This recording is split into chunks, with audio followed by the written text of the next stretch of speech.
Uma doença silenciosa que pode evoluir rapidamente para a cegueira caso não seja adequadamente tratada. O quadro Saúde mostra hoje os prejuízos que a ceratocone pode trazer para os olhos.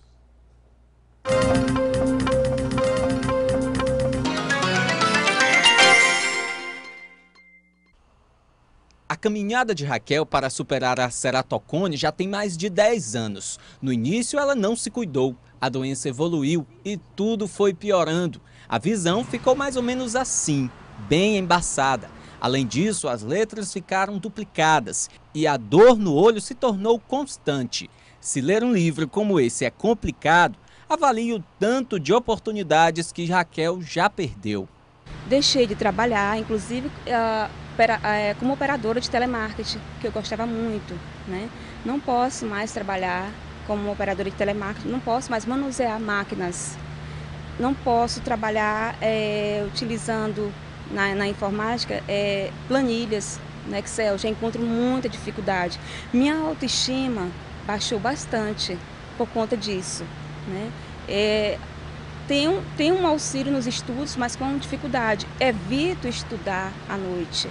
A ceratocone é uma doença pouco conhecida. É silenciosa. Se o diagnóstico não for feito corretamente, pode parecer com uma simples miopia. E caso os cuidados não sejam tomados adequadamente, ela pode evoluir e levar à cegueira total do paciente. Quando os óculos já não reduzem os sintomas, o jeito é partir para a cirurgia. Ela é chamada de crosslink. É colocada uma lente de contato rígida no olho. Quando a doença já está ainda mais evoluída, somente com transplante de córnea. É a esperança de Raquel, que entrou na fila para fazer essa cirurgia no início do ano passado. Quando entrei na fila já tinham mais de 300 pessoas à minha frente. Imaginei que iria demorar. Na realidade, a perspectiva é que o transplante ainda ocorra este ano. Estou numa posição, inclusive, já razoável. Acredito que entre agosto a novembro eu já consiga essa doação da minha córnea, da córnea do olho direito. Para saber mais sobre o ceratocone e como prevenir a doença, eu reconverso aqui no estúdio com a oftalmologista Namir Clementino. Bom dia, doutora Namir, tudo bem? Bom dia. Como tudo começa? Como o ceratocone pode evoluir para um caso mais grave? Qual o primeiro sintoma que se diagnostica no ceratocone? Bom, os casos que geralmente evoluem para uma condição mais grave, com comprometimento, rebaixamento acentuado da visão, são aqueles casos que começam precocemente, geralmente na primeira década de vida. E aí eles tendem a piorar bastante na segunda década, por volta da adolescência. E o que acontece? É o paciente que começa a usar óculos e aí ele começa a aumentar muito a miopia, apareceu um astigmatismo e, anualmente, às vezes, um intervalo inferior a um ano, ele está retornando ao oftalmologista porque o óculos já não está mais atendendo, não está satisfazendo as necessidades do paciente. Está havendo uma progressão exagerada da miopia e do astigmatismo e, muitas vezes, a visão com o óculos ela não atinge a normalidade, ela é inferior, abaixo do normal. E isso compromete algumas coisas, por exemplo, dirigir, assistir aula, quando o adolescente ou a criança fica muito afastada do quadro, da apresentação, e aí ele começa a sentir diminuição da visão, certo? Até 6 anos atrás, a gente não tinha como deter uma progressão do ceratocone.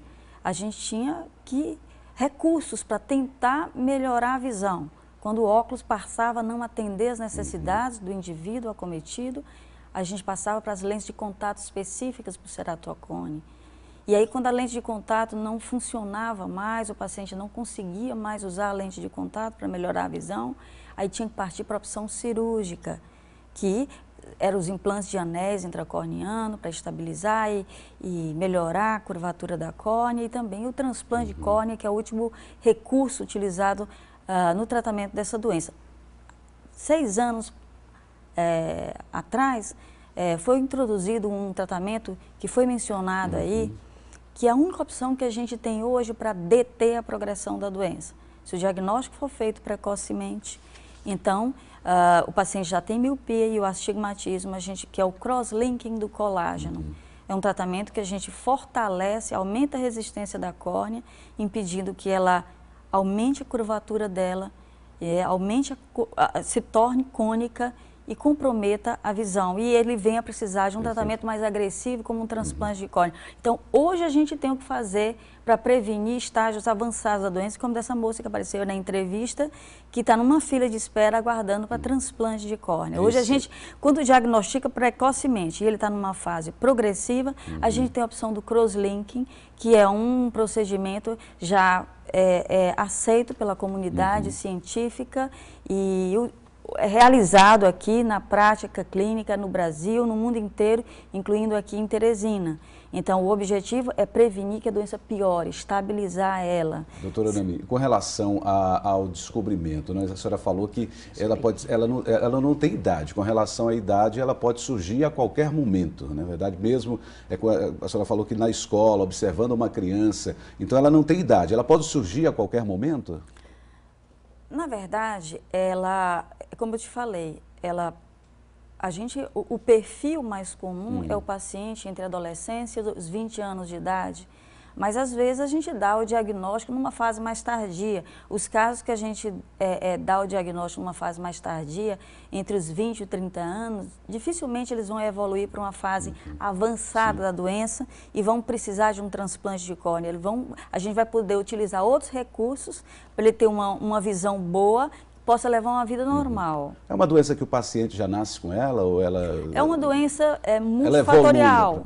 É multifatorial, ela tem um caráter hereditário forte, autossômico dominante com penetrância variável, mas tem fatores ambientais, outros fatores que é ainda mal entendido, fatores associados a outras doenças oculares, associados a doenças sistêmicas, enfermidades sistêmicas.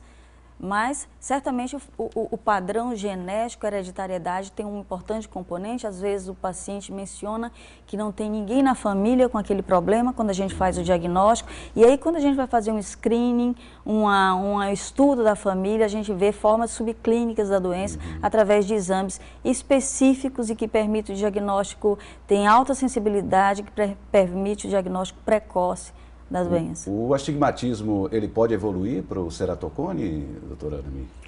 Bom, o astigmatismo em si é um distúrbio, é um vício de refração.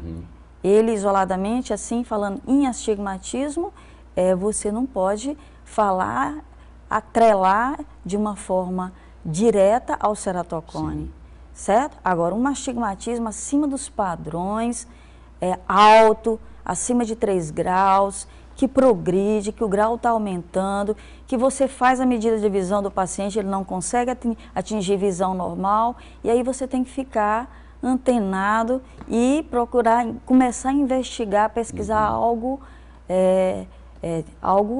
de errado, né, para poder fazer um diagnóstico precoce e tratar, se for o caso. Em quanto tempo essa doença pode evoluir? O padrão, não existe um padrão que é igual.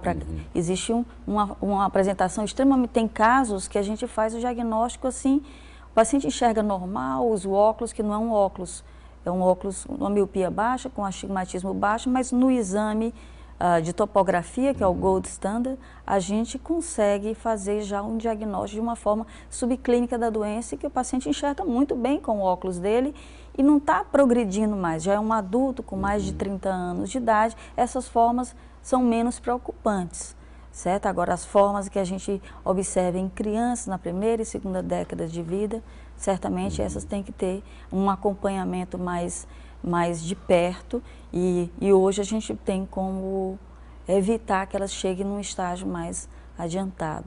O transplante de córnea é a única saída, doutora, hoje, vamos dizer, para essa cura? Na verdade, se você consegue estabilizar,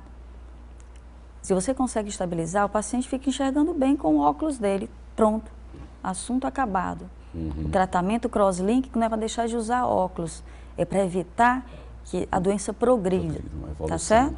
Então, se você já se depara com um paciente numa fase avançada da doença, que ele não enxerga bem, o óculos não adianta, ele não consegue se adaptar com uma lente de contato, aí você tem que partir para a opção cirúrgica, certo? Existem umas opções cirúrgicas que são paliativas, que melhoram a visão, o implante de anel. Mas o tratamento definitivo nesses casos em que a visão já está comprometida é o transplante de córnea. E aí esbarra no outro problema, que é a fila de espera, né, doutora? Não, mas esse é um problema que a gente tem a felicidade aqui no Piauí de a gente já tá dando passos largos graças ao trabalho em conjunto da Central de Transplantes do Piauí, da Organização de Procura de Órgãos e do Banco de Olhos do Hospital Getúlio Vargas, que nós estamos reduzindo a nossa fila. Hoje, em transplante de córnea, nós somos o terceiro no Nordeste. A gente perde apenas para Pernambuco e para Fortaleza, tá certo? Para o Ceará, a gente é o terceiro, a gente é o 11º no Brasil inteiro. Então, a gente, assim, há 5 anos atrás, a perspectiva de um paciente era de esperar 5, 6 anos numa fila de espera para conseguir uma córnea. Hoje a gente tem 1 ano e 3 meses. Que bom, doutora Ana. E eu espero que isso melhore cada vez mais. Com certeza. Doutora Ana, muito obrigado pelos esclarecimentos, nós agradecemos, e a população também. Obrigada. Bom dia, muito obrigado.